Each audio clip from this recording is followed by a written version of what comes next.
As global diplomacy races against the clock, Moscow is sending a message that cuts through the noise. At a moment when Washington is pushing hardest for peace, Russia's president is drawing firm red lines and backing them with force. The question of territory is no longer theoretical.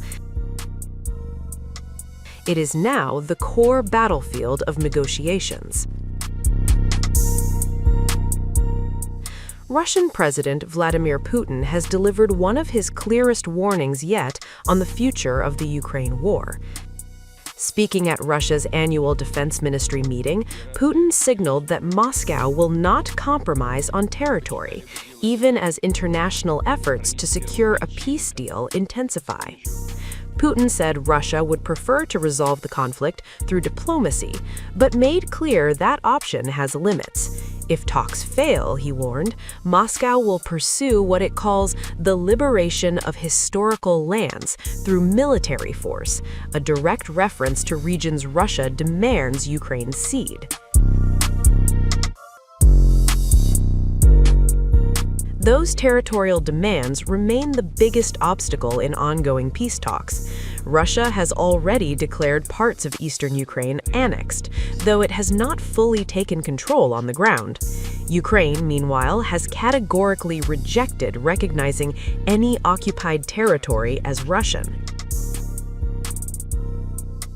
Ukrainian President Volodymyr Zelensky responded sharply, warning that Moscow's rhetoric about historical lands could threaten other parts of Europe in the future. Kyiv has insisted that borders cannot be redrawn by force, a position backed by many European leaders. In Washington, President Donald Trump has struck a more optimistic tone. Trump says progress toward peace is closer than ever, holding out hope that negotiations can still succeed despite deep disagreements. European leaders, however, remain cautious. Many are pushing for stronger security guarantees for Ukraine, wary that any deal without safeguards could invite future aggression. Putin addressed that divide directly, saying Russia is engaged in dialogue with the United States, but casting doubt on meaningful talks with Europe under its current leadership. He suggests engagement may only come after political change on the continent. His comments come just ahead of a critical summit in Brussels, where European leaders are debating whether frozen Russian assets should be used to fund Ukraine's defense, a move Moscow strongly opposes. With neither side willing to yield on territory, peace remains elusive. For now, Moscow's message is unmistakable. Negotiations may continue, but the map, Russia says, will be decided on its terms. Today, at the expanded board meeting of the Ministry of Defense, the objectives of the special military operation will certainly be achieved. We would have preferred to do this and address the root causes of the conflict through diplomacy. Should the opposing side and its foreign patrons refuse substantive talks, Russia will achieve the liberation of its historical lands through military means. The objective of establishing and expanding a buffer security zone will also be systematically pursued. We stand ready to engage in negotiations and are fully prepared to address all the complex issues that have emerged over the recent years through entirely peaceful methods. The administration of the United States of America is demonstrating such a willingness. We are engaging in a dialogue with them. I hope the same will happen with Europe as well. It is highly improbable that this will be possible with the currently established political elites. However, it will become absolutely inevitable as we continue to strengthen ourselves further, if not with the current politicians, then certainly upon a change of political elites across Europe.